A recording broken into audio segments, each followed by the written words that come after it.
Good afternoon. Good afternoon, Don. Glad to have you guys here. I know it's tempting to be out there fighting the good fight there at Walmart, trying to get that big screen TV.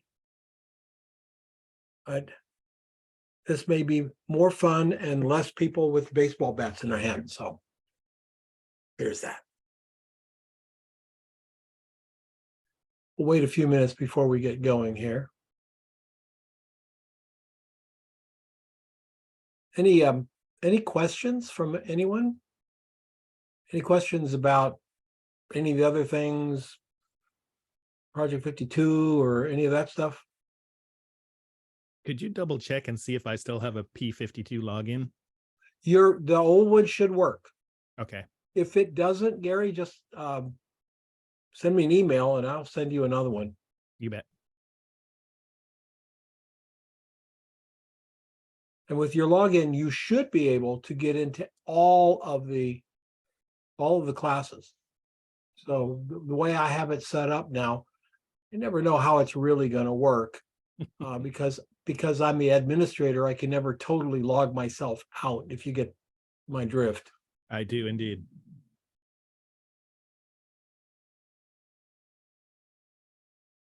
All right.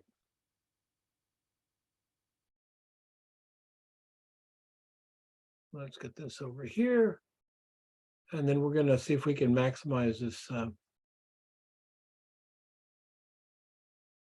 this little guy here. All right.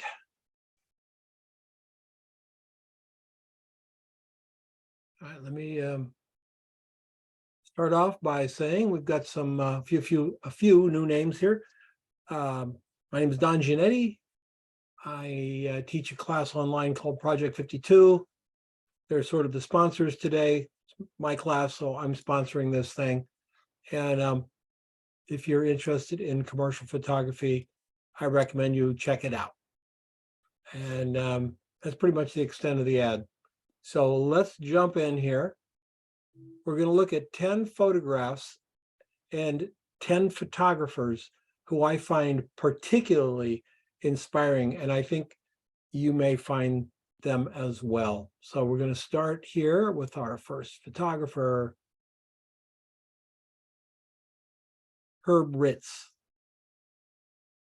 Herb Ritts was a photographer throughout the 80s and into the early 90s. He died way too young. Very, very sad, but he did. And he left a tremendous body of work. In fact, many people attribute what's called left coast or California cool, California fashion to it, where we may glance a little bit at his fashion photography, and there's different things with each photographer that you could focus on. We're going to talk about one photographer. You could talk about his portraits or his other things. We're going to look at what Herb did across the spectrum here, but particularly with these photographs when he went to Africa, because everything he did in fashion, he did here with these photographs in Africa. He is a natural light shooter. He knew strobes very well, but he loved to shoot the sun. So early in the morning, late at night, and a couple of famous shots shot right in the middle of the day. As you can see in this particular shot, he's using light and shadow and texture. Herb shot with a larger format camera, a medium format camera called a Mamiya RZ67. It was a 6x7 camera, so you'll see that many of these images are to that format, would be the 8x10. Notice the texture, how he got in so close. We're hiding the eye, all of this, and the highlights down here. The brightest part of the picture is really the highlight on the lip. Everything else is a medium tone texture. It's just a beautiful, beautiful image. And it's also, notice that it's also cropped so tight that it could have been shot in Nairobi or in Africa, or it could have been shot in Las Vegas. You know, he was all about capturing the person, so much of isolating the background or making the background not be a big part of the shot, even though when he shot iconic locations. One of the shots, more popular shots from this series, of course, is the lion reflected in the water, printed upside down, or southern, kind of otherworldly. And again, we see the feet, we see the reflection of the lion in the water, but we don't get a sense of place or anything. That's not what he was looking for. He was looking for these little moments, these little places that happen in front of his lens. Terrific photograph. He had the Maasai warriors jumping as he would do his fashion models, and they were whooping it up and jumping. And I love the cropping of this photograph. Really, really fun. And notice again, the very minimal background. Herb Ritts used the sky as his background. He used a cove on the roof of his studio. He had a big cove up there so he could shoot all morning and all afternoon in natural light against a clean background, what we would call a drop cloth background, so to speak. And it's just really great. But notice how great the contrast is here in this black and white film, everything going very pale and then keeping all these dark tones absolutely sharp. Just a, incredible photograph of this person who is probably a much older person, not probably, but is a much older person today. But look at the incredible texture. Look at the light here. And this kind of stuff, when I was young and I was being inspired by this stuff, it made me want to go out and isolate things, to just jump in and photograph the face and not worry about the background or anything else, or to take that background and make it really, really simple. Herb Ritts, there'll be links, by the way, on this assignment where you linked into this class. I'll put links to all of the pages that we looked at today, so you'll be able to go back and look at more of the work. We're only looking at one tiny part of Herb's legacy.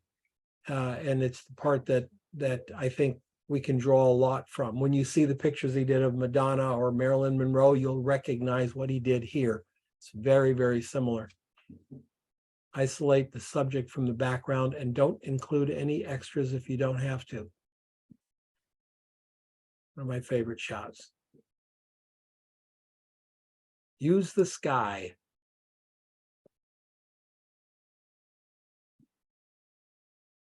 This is one of those little moments that just happens, and you make the shot and you're just so happy that you did. Look at the beautiful subtle lighting here all the way through. Those are flamingos out there, very dark, but they are flamingos.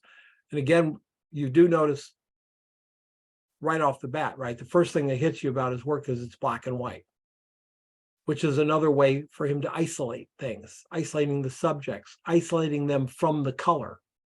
This is a much different picture with a bunch of pink flamingos out here. This is much more understated.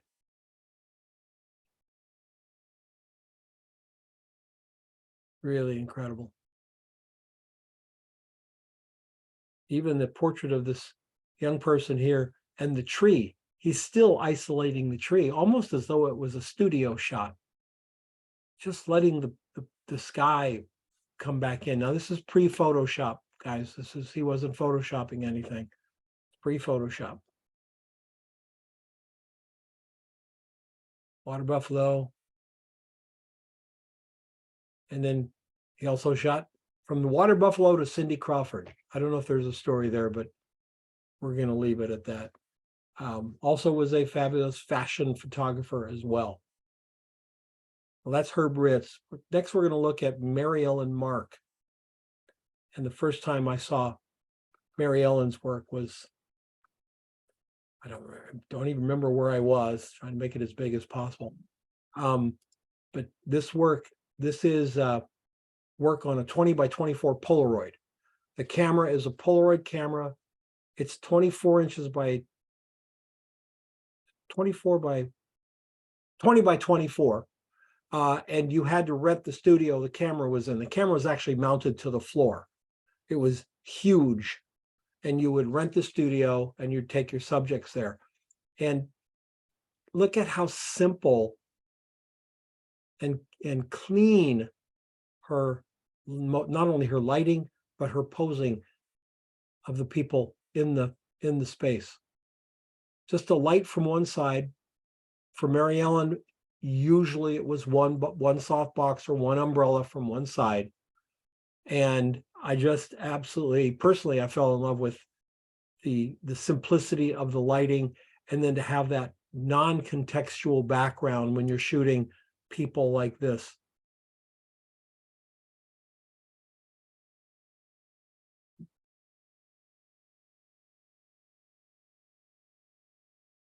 On the set of Fur. I don't know what that must have been, a movie or a play or something back in the day, but just real simplicity. You can see it's a bit of a wide angle lens. Do you notice that, by the way? We're shooting down on the feet. You see that? Our point of view is down on the feet, seeing the tops of the shoes, and then a little bit up at the forehead. We're not seeing the tops of the heads. We're glancing off the top. So that's that bit of a wide angle. I imagine in 35 millimeter full frame, it would be like a 35 millimeter. It's a slight wide angle. Clean, subject driven.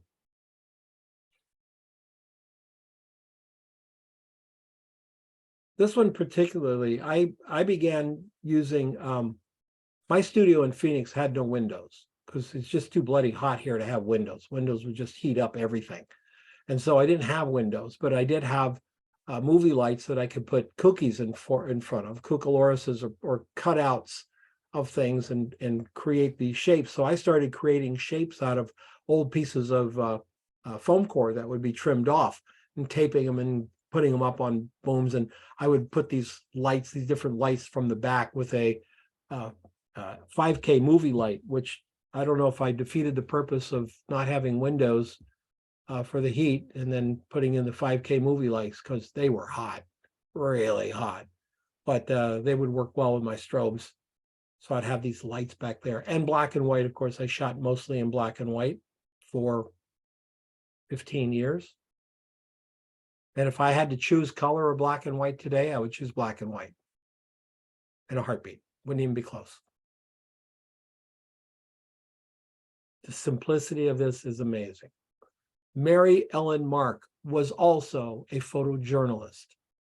So imagine how different her photojournalism is. It's still finding that moment and capturing that subject right in the middle. Next up is Duane Michals. Duane Michals did a lot of work with celebrities, famous people, authors, but he really is known for these sequences where he creates a series of images to be shown together. And it tells a story. So we have the little bathroom. It's a little miniature bathroom out of a dollhouse type thing. And we got somebody standing there. Then we see it this way. And then we see it in a picture. And we see the picture in a book. And we see the guy walking off with the book. And we see the guy with the book in a picture frame. And the picture frame is the one that's hanging over the sink here. So Duane would do all these really fun kinds of things. This is one of his famous ones. Death Comes to the Old Woman. I think it's his mom. She's sitting there, and this shadowy figure emerges, and he's moving. So the exposure of a 15th of a second renders him out of focus. So he's moving. And then when she gets up, he lets the focus run and tells a little story in 5 frames. When I first saw Duane Michals stuff, I was just blown away. The spirit leaves the body using double exposure all the way through here. This was not Photoshop. The gentleman had to go and lay down again take the shot, have him sit up, have him lay down, have him sit up, move sideways, lay down, have him stand up. It's all double exposure. Don't you love it? Walking to the camera and then disappears. Always telling stories. This is one of his most famous ones.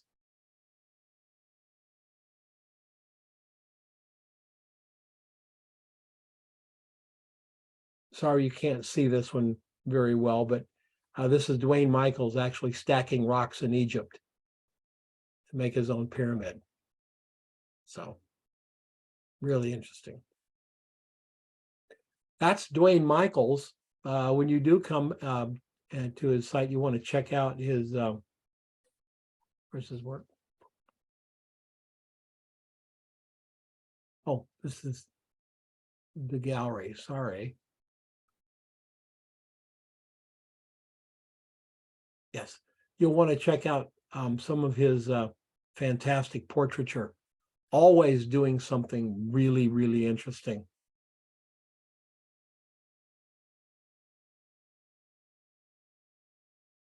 Beautiful show of his work. He's got many books. I would recommend the Duane Michals portrait book. I'll also link to that on the page. It's really incredible. And our next photographer is one of my favorites, Kurt Marcus. I can remember where I was when I first saw Kurt Marcus's work. I was in my studio in McDowell, and I had picked up a copy of Vogue. I believe it was British Vogue, and Kurt Marcus was shooting fashion in there, and I just instantly fell in love with his style. He's very much like Herb Ritts, but not a Herb Ritts clone, nor was Herb Ritts a Kurt Marcus clone.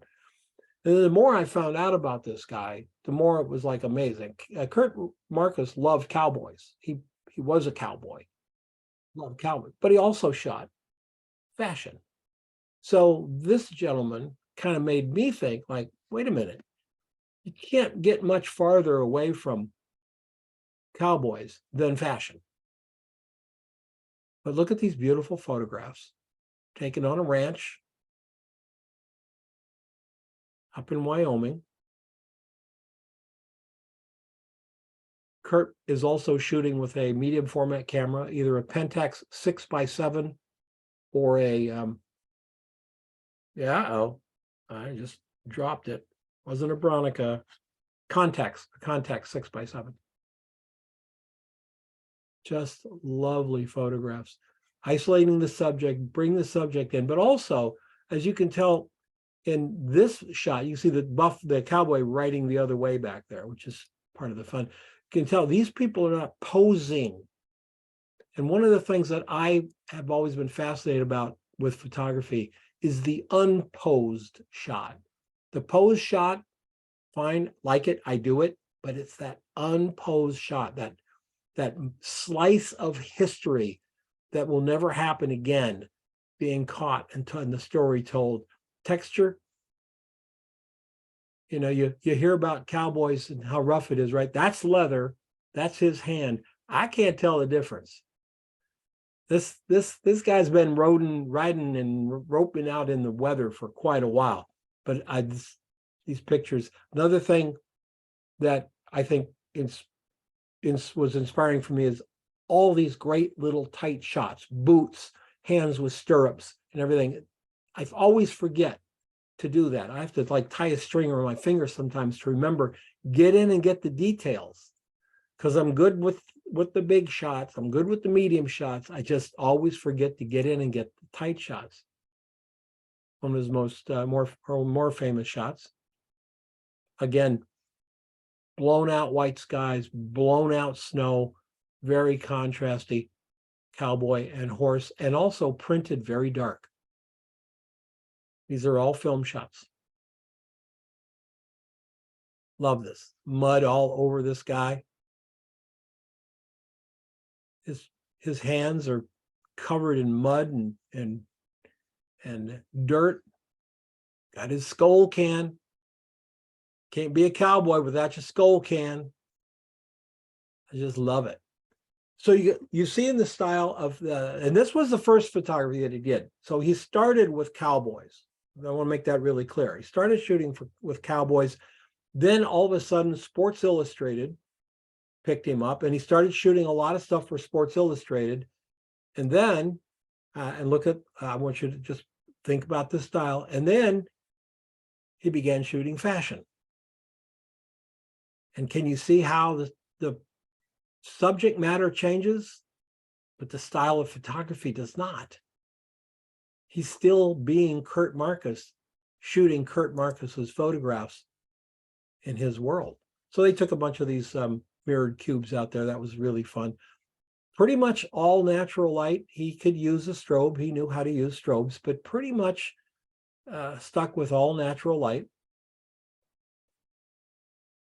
And ended up doing what sort of essentially looks like the cowboy shots he did on the ranch with fashion models. Same aesthetic. Oh, look, he blended. He probably, hey, let's do this. He shot a lot on a ranch in Colorado that he owned for a while, I believe, but he shot a lot on a ranch in Colorado, and just phenomenal work. Just looks so much. Here's that stylistic thing that was so powerful for me. Sort of, I went, wait a minute, I can shoot cowboys and fashion and beauty and still life. Well, Kurt Marcus is doing it. So yeah. A lot of people don't know that Albert Watson, the great portraitist Albert Watson, also shoots still life. But when you see his still life, you kind of understand it's from Albert Watson. So some just really lovely shots here from Kurt Marcus, one of my favorite shots. Notice the heavy contrast, the subject right dead center of all the bright around her, and then think back to the cowboy and the horse, kind of the same shot. That's Kurt Marcus. Kurt passed away just a few months ago, sadly, and also too soon. We're going to come. We have someone here that's probably not really famous. I'm not even sure if you've heard of Kurt Marcus, but this is an art photographer who for 10 years photographed a slim section of our people in the United States with one light. His name was William Coupon. William Coupon is shot for a decade against this background. And when I go through here, you're going to say, oh, wait a minute, I remember that photograph. They were on Time, they were on Life, they were on everything. Miles Davis, one light to the side, an old mottled piece of canvas. I got to see him setting up for a shoot. He came to Phoenix and he rented a friend of mine's studio to shoot. So I was able to go over there with my friend and we sort of watched them set it up. They set the canvas up. They set the softbox up. And those of you who know about my string meter, they used a string meter. They brought the light in, set it up, and pulled the string out, set the strobe, so that when the subject came in, William Coupon could engage them in conversation, have them sit down and begin shooting without taking a meter reading, without walking and messing with the lights. Everything was set and ready to go. And they would pull some Polaroids of the assistant sitting there to make sure it was ready to go. And then he would shoot. Life magazine. A newer shot of Alicia Keys. Great shot of Mick Jagger. Floyd Merriweather. Notice how he's the only context in the picture is this redundant cloth in the back, and the fact that it's only one light. He uses no fill. It's about I wouldn't say it's about a 3x4 softbox. That's what it is. It did not have a grid on it, but it had like 6-inch barn doors around it. Had a deep lip. The inside of the softbox was very deep. The stuff they put around it was added by them with Velcro. So they kind of created what we would call a Westcott, the Westcott 24 box with the big lip around it. They did that. That kept the light kind of more focused on the middle, but and kept it off the back here. But it's just one single light with no fill.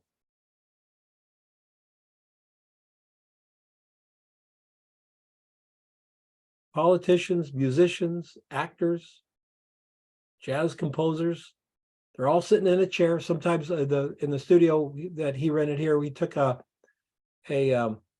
like an easy chair, one in the studio, and he had a cloth, and he just threw the cloth over the easy chair, had the person sit in it. Most of his work is in color, and most of it's got this very warm tone.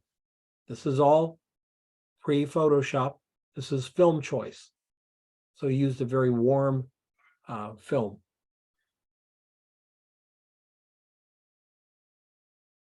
Moving the person's face into the light, having them turning away from the light, but moving their face into the light. Really, really fun way to work.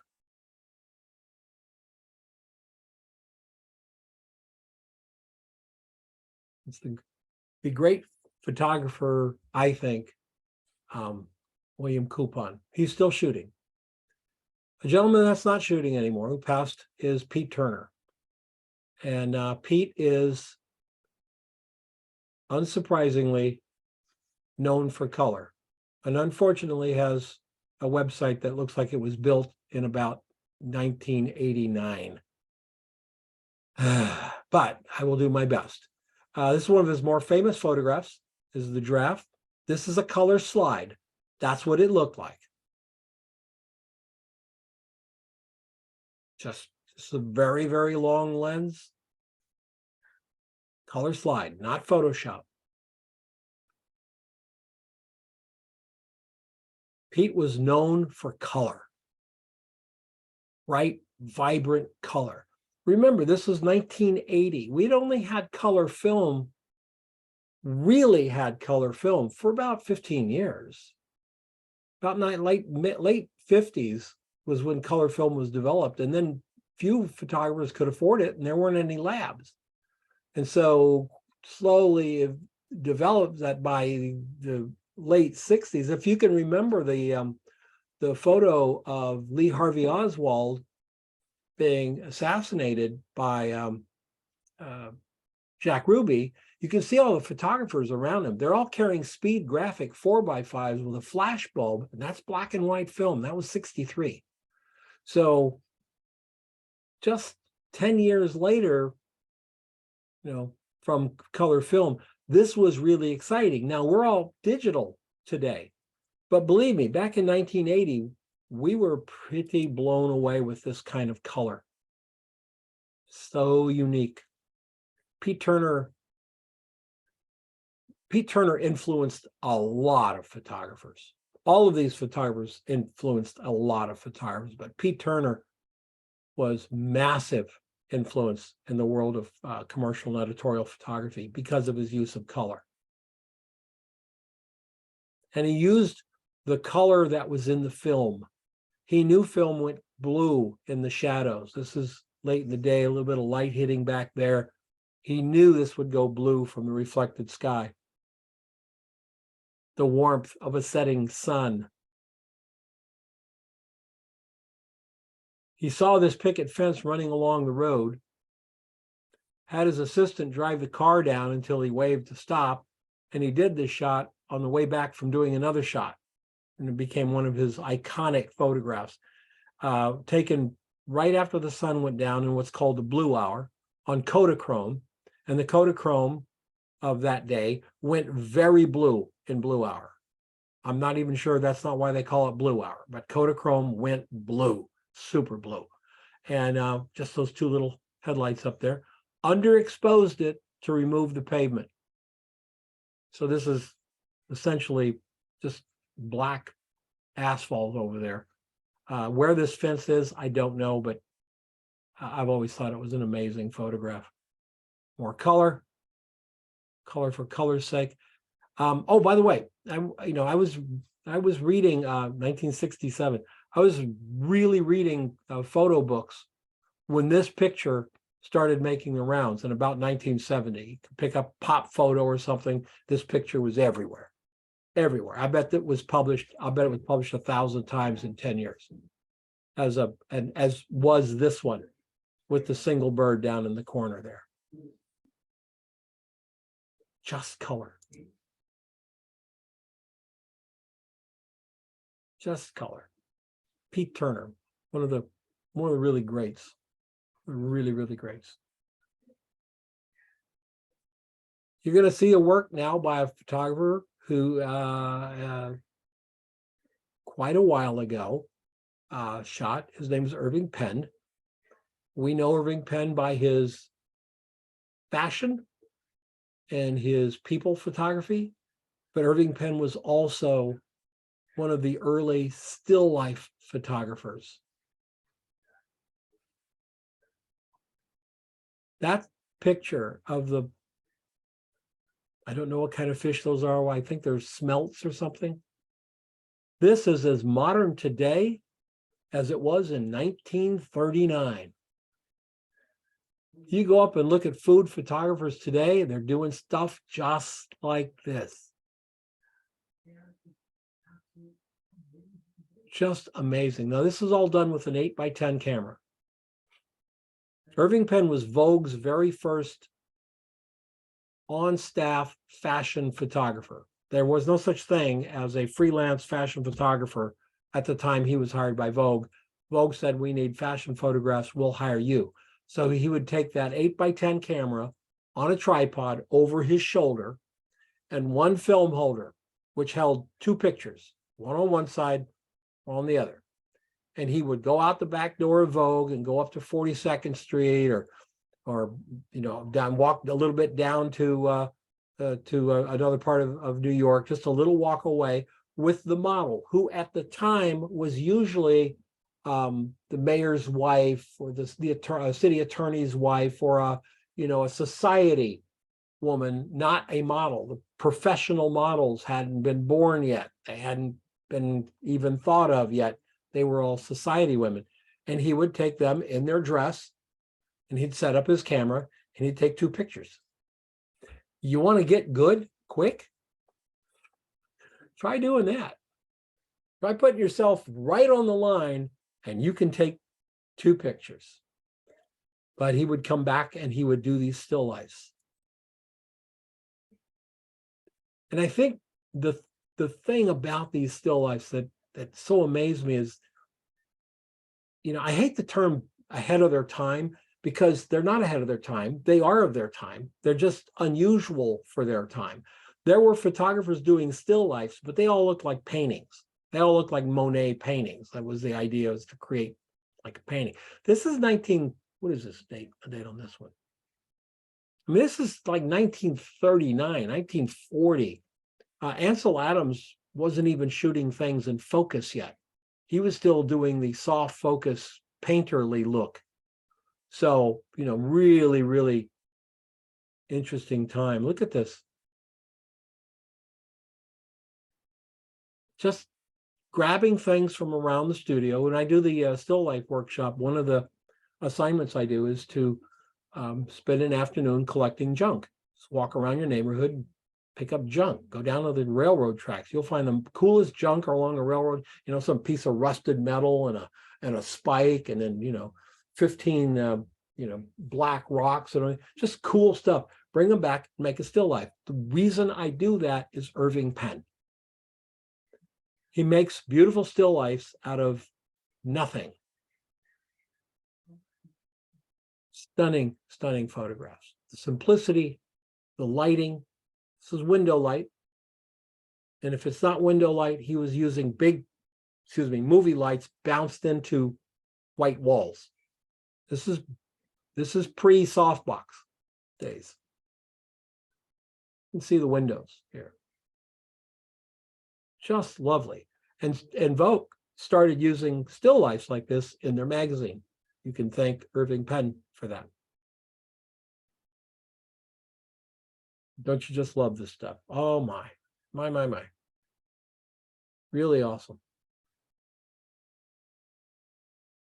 I gotta go a couple more because there's one in here I just absolutely love. I mean, I love all of these, but inspirational for sure. Sometimes people say, I don't know what to shoot. I don't have anything to shoot. And I would say, well, shoot some cigarettes in an ashtray. Irving Penn did. Shoot water drops coming out of a spigot. Irving Penn, these are actually diamonds or fake diamonds hanging here on nylon thread, and the background, expose the background so the thread doesn't show. That's not Photoshop. It's just blow it out. That's one way to do it. Flowers. Don't have anything to shoot? Grab a dead flower. They're amazingly beautiful. Or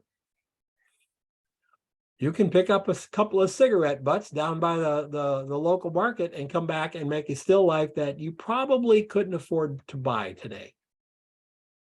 1972. This is a palladium print. Just simply awesome.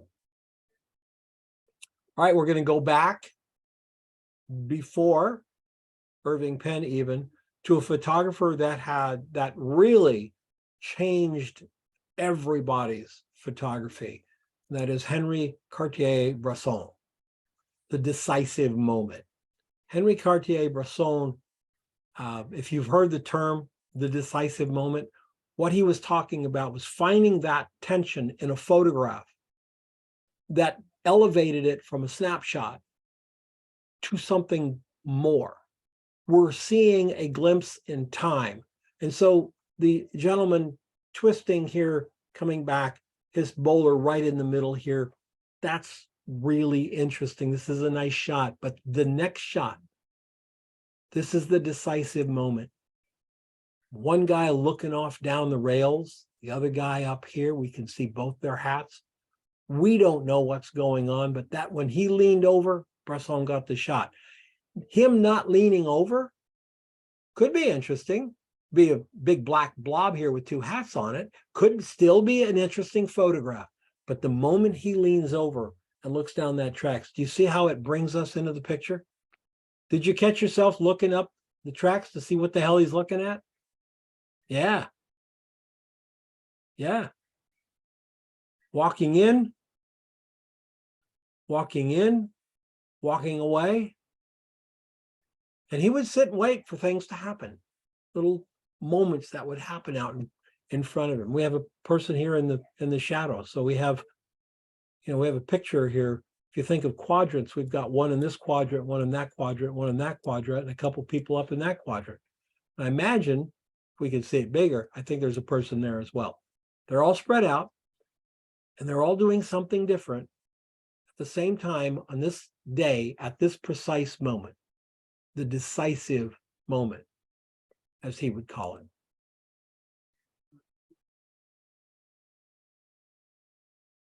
I don't know what they're surrounded here by the way. Oh, plasterers. Plasterers. Talk about decisive moment. Talk about the moment to catch the photograph. Wow. Wow. He's limited, limited by shutter speed. I'm sure a lot of you guys have some old cameras. If you look at some old cameras, you're going to find that the fastest shutter speed on some of these old cameras was a 50th of a second. And they didn't have a thing called fast film. Understand that fast film was a modern luxury. When they were making movies back in the when they cranked the movies, the old Tom Mix, the ISO was 9. That's why they're all shot out in bright sunlight. ISO 9. So I guess of those days, if you got ISO 25, you'd be having some really high speed film there. That's some high ISO. But don't you love it? But what else do you see? You can't help it if you look at the picture. Did you see it when you first saw it?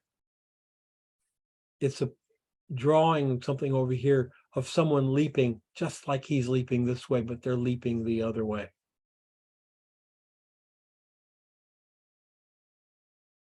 Henri Cartier-Bresson. Two people totally unrelated. He relates them with the frame. He brings them together in the frame. In reality, totally unrelated. beautiful portraiture. Smiles weren't something that he was terribly interested in. Look at this great shot.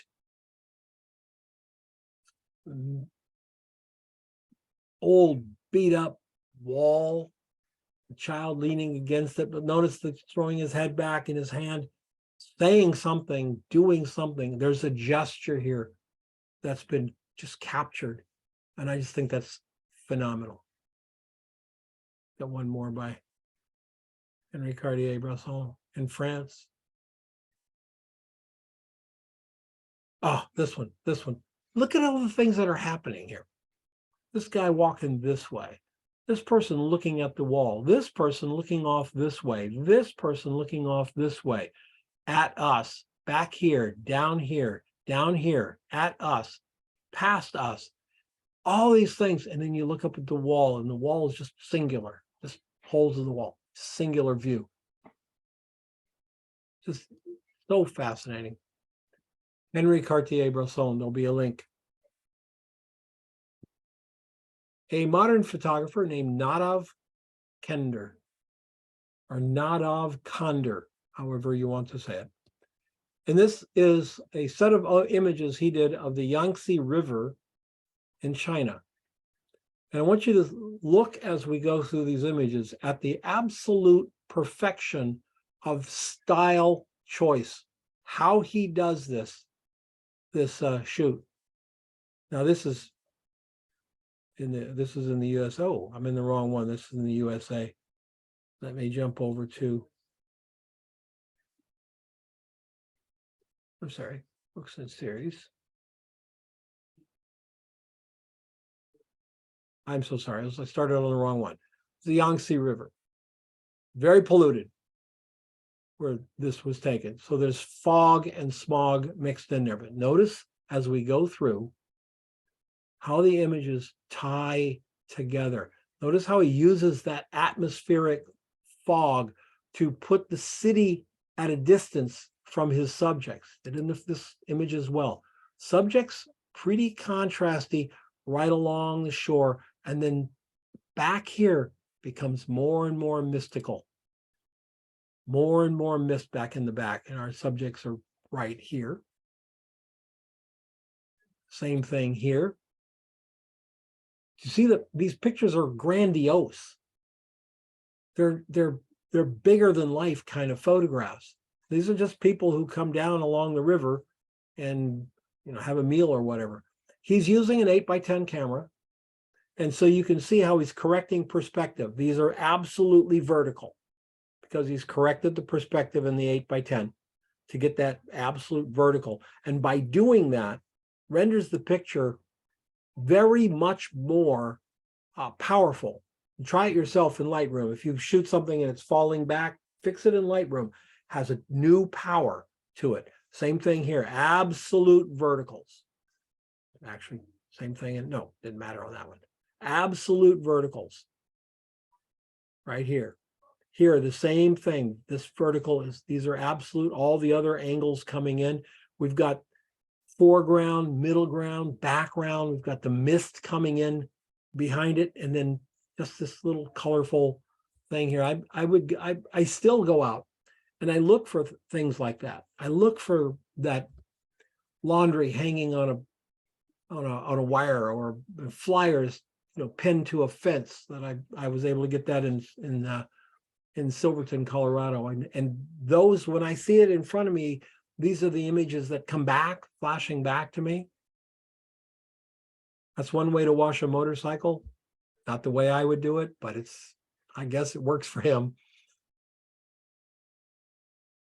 And what he's doing here is contrasting these very small people with this larger than life structure. He did it here. He does it here. He does it here. These structures are like the focus, and the people are almost an afterthought. They become just a little part of the story compared to this massive structure. Notice that those vertical lines. When you correct the perspective, you change your photograph. Believe me, it changes dramatically. And again, perfectly vertical lines, all this powerful stuff. Kander has this ability to find photographs where most of us might walk by. This is, you know, I don't know, it's probably, I may have walked right by this, but he saw it for something else, and it ended up being an amazing photograph, I believe. Same thing here, again, using the mist in the background. Massive structure, tiny little people along the beach here. Tiny little people. What's he saying? I don't know. It's probably has to do with the massive industry and size of things here. That's one of my favorites. Reflection of the massive building and the guy fishing out in the water there, perfectly still water.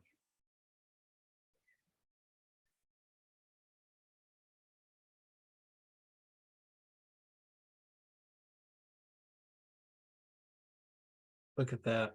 Wow. Rock leads us down to the people. They're a tiny portion of this thing.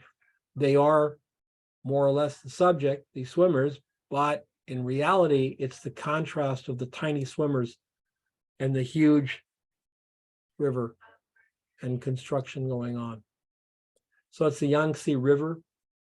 Check that out when you get a chance. And our last photographer is someone from France, a former model. Her name is Sarah Moon. Sarah Moon, we're going to get a pop-up here in a minute, so bear with me. But Sarah Moon is such an iconoclastic photographer, such a unique photographer. She doesn't really worry about some of the things that other photographers worry about, like focus, exposure, grain. It's all about the mood. This is absolutely emotional driven photography. So you look at this, and she's shooting digital now. She's shooting digital as well, but at most of these shots that we're going to look at were film, but not just film. All the medium of film became her playground. This is a crappy pulled off the back Polaroid. That was probably, this isn't the good Polaroid, which was the type 55 PN. That was the really high quality Polaroid. This is good old 52 black and white, or 54 black and white. So it's very high. It's like 3000 ISO. It's got all grainy, a whole bit. When you peel it off, it's got this crappy edge on it. Yeah, sorry about the pop-up. She's not afraid to use wacky colors. These are fashion shots for the most part. These are Polaroids. Both of these are Polaroids taken on a small SX70 camera. Another Polaroid. But she painted on this Polaroid. The yellow is painted on. Bird. Motion blur. Camera's in motion. You can see the double edges here. If you look, camera's in motion. Another Polaroid. Her edges are important. She was a fashion photographer who wanted to bring out the softness and the femininity of the women in her photographs. She was not a hard-edged person. She was a very soft person. So there are many, many very soft lit, very window lighty kind of things. And always, if she shot Polaroid, use the edge of the Polaroid to frame the person in the frame. Put the frame around them. This is the type 55 here. You can see the negative was pulled off. This is actually you can make a print from type 55. It made a beautiful black and white print, and you ended up with a negative. The negative had no grain because it was actually dye. So it wasn't silver crystals moving around creating grain. It was dye that moved around, and so it was nearly grainless. And you could make big, beautiful blow-ups from it. It's 4x5. And again, focus is an idea. You can see more edges here to her work.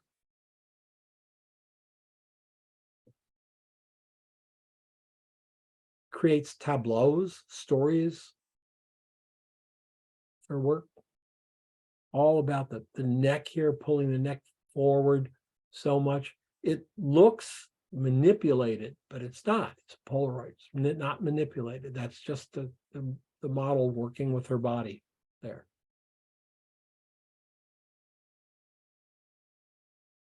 Just really, really amazing shots. This shot, I first ran across Sarah Moon. I was in California at the Bird Rock bookstore. The Bird Rock bookstore was in just south of La Jolla, and Bird Rock was the name of the little neighborhood.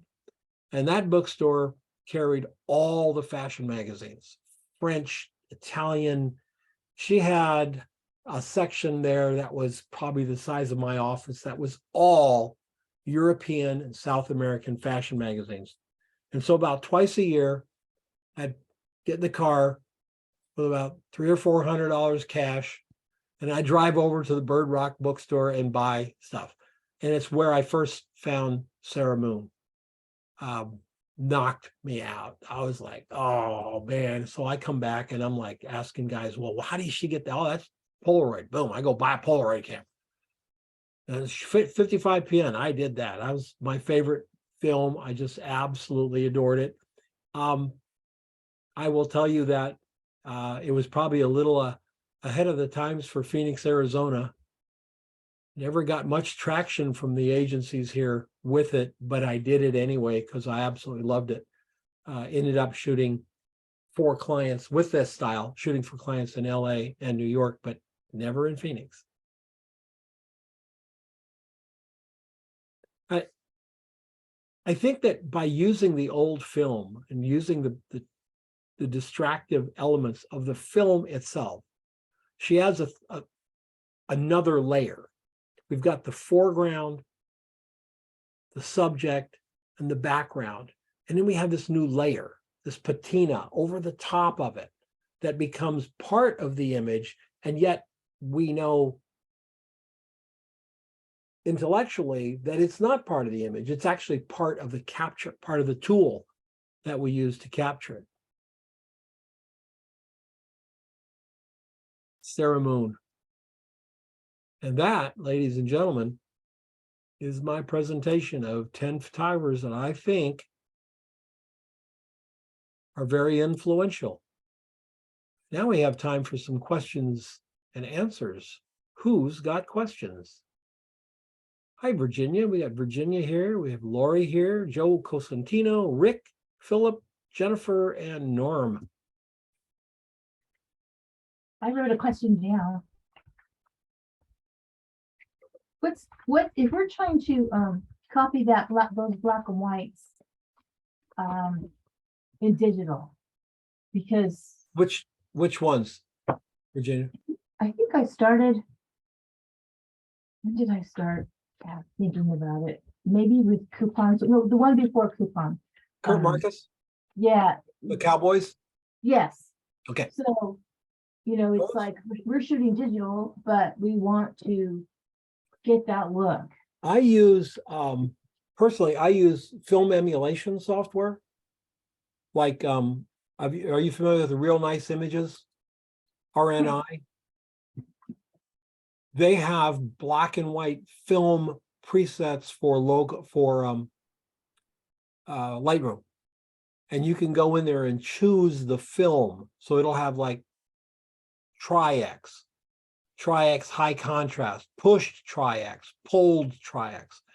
They've done a really good job of making our digital image look like that film. They add the grain, they add the contrast, they add the little quirks of that film. They've done a great job with it. I recommend them. Now, you can use black and white conversion, of course, in Photoshop, make it look any way you want. You can add some grain in Lightroom and all that kind of stuff. You can use Nik. Nik has some very good things. The thing about RNI is it really does make it look like you shot that film. So it's different than the custom black and white setting. It's actually a film setting. And they have the Kodak 3200 speed film, ISO 3200, which was my favorite films to shoot. It was impossible to shoot it wide open because we didn't even have close to the shutter speeds to shoot 3200 speed film outside to get shallow depth of field. But when you shot that film, it was like things were either black or white, and there was a very little in between. It was either black or white, and there's a little bit of gray in between. And I love that. But I would say try the RNI. And who else makes film emulation software? I Is it- tried a couple that I like, but I need a little bit more variety. Because I saw some that I haven't been able to create. So I'll take a look at those that you mentioned. Yeah. And remember the RNI stuff, they're presets. So they're just messing with the sliders in in Lightroom, just like you can. They're not a plug-in, they're just presets. So they're not adding anything to Lightroom. They're just tweaking the presets that are in there. There's another company that does them. I'm wondering if it's Topaz. Does Topaz do film emulation? You know, I've heard, now this is rumor, I've heard there's a thing called Google, that I could actually Google this instead of standing right here thinking that I can come up off the top of my let's see, film emulation.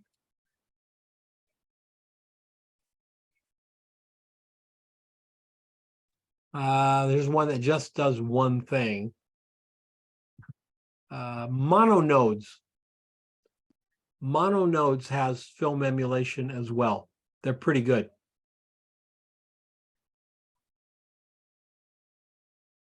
And what's your favorite black and white film to shoot today?